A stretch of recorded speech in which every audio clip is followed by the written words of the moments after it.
Alhamdulillah, alhamdulillahilladzi assalatu wassalamu ala sayyidina Muhammadin wa ala alihi wa sahbihi ajma'in wa ala man tabi'ahum bi ihsanin ila yaumiddin wa asyhadu anna sayyidana Muhammadan abduhu wa rasuluh amma ba'd fa inni usikum wa nafsi bitaqwallahil qail wal muhkima kitabihi kana yarju liqa rabbih falyamal amalan sholiha wala tusyrik bi ibadatihi rabbih ahada. Jamaah Jum'ah rahimakumullah, nikmat terindah dalam hidup antara lain diberikan kesehatan dan kekuatan menjalankan perintah agama. Hal tersebut dapat kita buktikan siang ini betapa banyak saudara kita yang akhirnya terhalang untuk menjalankan perintah agama berupa menghadiri Jumat berjamaah. Mereka mungkin berkeinginan hadir, namun karena kesehatan tidak memungkinkan, akhirnya tidak kesampaian. Demikian pula mereka yang diberikan kesehatan dan kecukupan namun tidak berangkat menjalankan kewajiban sholat Jumat berjamaah. Hal tersebut disebabkan lantaran tidak dibukanya pintu hidayah. Karenanya pada kesempatan istimewa ini kita pergunakan dengan sebaik mungkin, yaitu menjalankan perintah serta menjauhi larangan agama. Itulah nasihat taqwa yang selalu diingatkan para khotib termasuk saya saat ini di hadapan jemaah sekalian.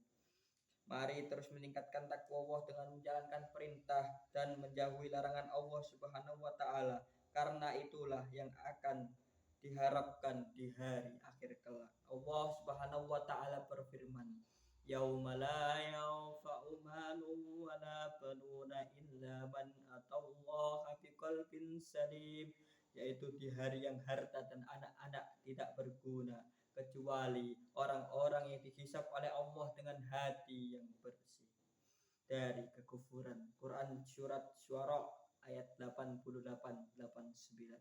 Jamaah Jumat yang dirahmati Allah, pada kesempatan ini saya mengajak pada diri sendiri dan jamaah sekalian untuk memperbaiki hati dengan menerapkan adab-adab yang diajarkan dalam Islam secara lahir maupun batin.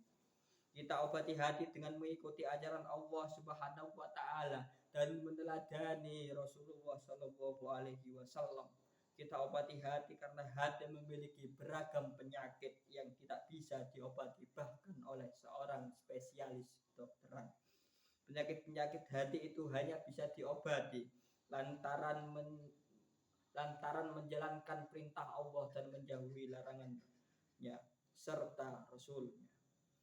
Di antara penyakit hati adalah riya, yaitu melakukan bentuk ketaatan agar dilihat oleh orang dengan tujuan mengharap pujian dari Allah Ta'ala berfirman, "Wa ma umiru illa liya'budullaha mukhlishina lahuddin," yang artinya padahal mereka tidak diperintahkan kecuali supaya menyembah Allah dengan memurnikan ketaatan kepadanya.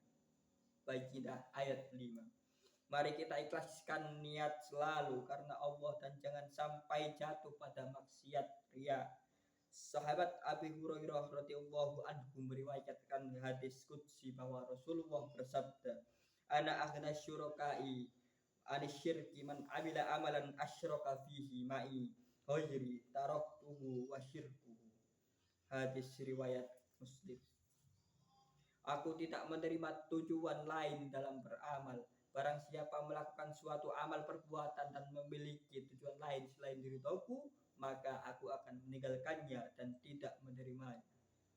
Jika kita melakukan satu amal perbuatan untuk mencari pahala dari Allah dan sekaligus mengharap pujian sang manusia, maka Allah tidak akan menerima amal tersebut dari kita.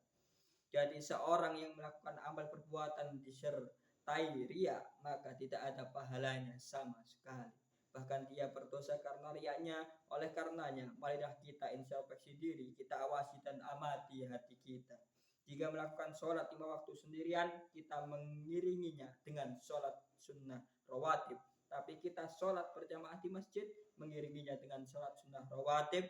Kita tanya diri kita, kenapa melakukan hal tersebut? Jika melakukan sholat sendirian, kita selesaikan dengan cepat, hanya melakukan rukun-rukunnya saja. Sedangkan jika berada di tengah banyak orang, memperpanjang sholat itu alternatifnya.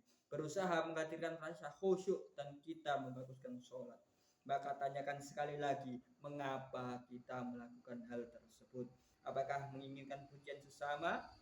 Apakah ingin agar dihormati mereka? Apakah ini lebih kita sukai daripada ridha Allah? Padahal seluruh manusia adalah makhluk-makhluk ciptaan Sang Khalik, sama seperti kita. Mereka tidak dapat menciptakan manfaat maupun madorot. Mereka tidak bisa memberikan manfaat kepada kita atau mencelakai kecuali kehendak Sang Khalik atau Allah Subhanahu wa taala. Kenapa memilih dicela oleh Allah? Agar dipuji oleh sesama manusia. Pujian mereka kepada kita tidak akan menambah rezeki, tidak menunda ajal, dan tidak bermanfaat dalam kehidupan akhirat.